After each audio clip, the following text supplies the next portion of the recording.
అన్నీ బాగా చేశారు బీజేపీ వాళ్ళని చెప్తారు. మళ్ళీ ఎన్నికల దగ్గరకు వచ్చేసరికి ఇవాళ ఏమీ చేయలేదు అని చెప్పి ఆయన చెప్తాడు. చంద్రబాబు నాయుడు గారు తానా తందానా అంటే చంద్రబాబు నాయుడు గారికి తందానా చెప్పేదానికి ఆయన పార్టీకి చెందిన పవన్ కళ్యాణ్ అనే వ్యక్తి ఇంకొక ఆయన ఉన్నాడు.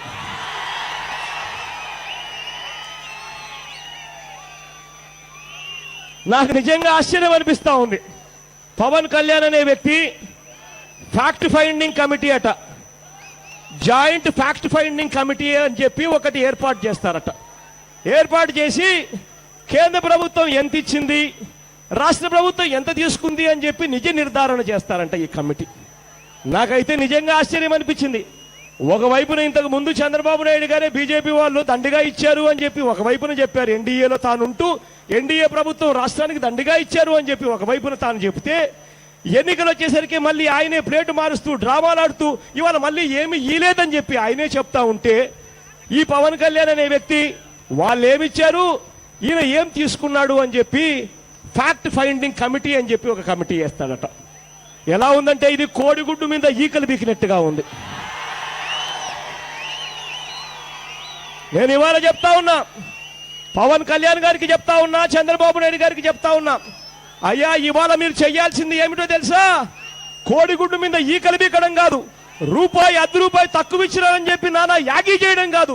మీరు చెయ్యాల్సింది ప్రత్యేక హోదా మా హక్కు అని చెప్పి పోరాటం చేయడము అని చెప్పి నేను చంద్రబాబు నాయుడు గారికి చెప్తా ఉన్నా, పవన్ కళ్యాణ్కి చెప్తా ఉన్నా.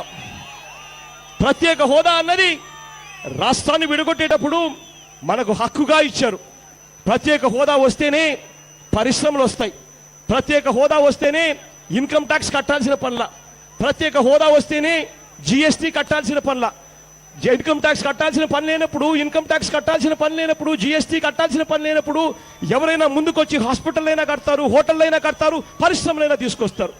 అటువంటి ప్రత్యేక హోదాను ఈ చంద్రబాబు నాయుడు గారి దగ్గరుండి తాకట్టు పెట్టేశాడు. ప్రత్యేక ప్యాకేజీ అని చెప్పి మన చేతుల్లో మన చెవుల్లో కాలీఫ్లవర్ పెడుతూ.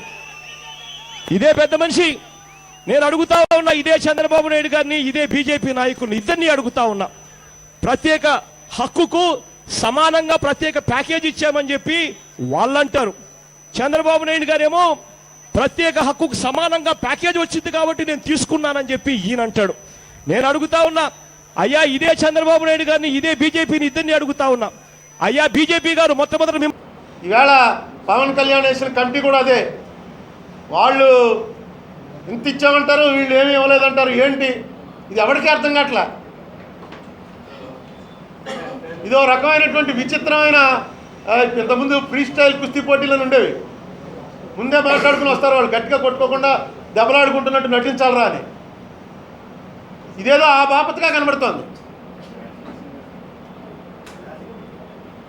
ఈయన ఇంకా సంకీర్ణ ధర్మం ఉంటాడు. పవన్ కళ్యాణ్ ఓపెన్ గానే అడిగాడుగా, పవన్ కళ్యాణ్ కూడా తెలుగుదేశం పార్టీ ఆడించినట్టు ఆడుతున్నాడు, ఒకళ్ళనే తిడుతున్నాడు. నా ఉద్దేశంలో తెలుగుదేశం పార్టీ ఆడించినట్టే పవన్ కళ్యాణ్ దానికి నేను సమాధానం చెప్పలేను, కానీ ఆడించినట్టే ఆడేవాడైతే అసలు నన్ను ఎందుకు పిలుస్తాడు? అది ఆట కాదా అన్నది మీకే తెలుస్తుంది ముందు. పవన్ కళ్యాణ్కి నేనేమన్నా అంత గొప్పవాడినా, నేనేమన్నా అంత సెలబ్రిటీనా? నేను రోజు ప్రభుత్వం చేస్తున్న తప్పులన్నీ కూడా ఎత్తి చూపుతున్నటువంటి మనిషిని. నేను పవన్ కళ్యాణ్ పక్కన లేకపోవడం వల్ల పవన్ కళ్యాణ్కి వచ్చిన నష్టం ఏమీ లేదు.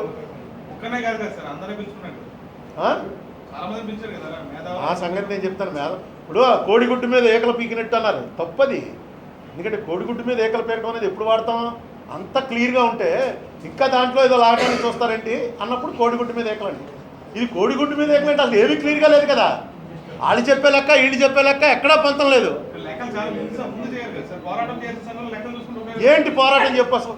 ఏంటి పోరాటం అంటే ఏంటి? మనం కుస్తీలు పడతారా? పార్లమెంట్లో నిలదీయాలి, గవర్నమెంట్ దించేస్తామని చెప్పాలి.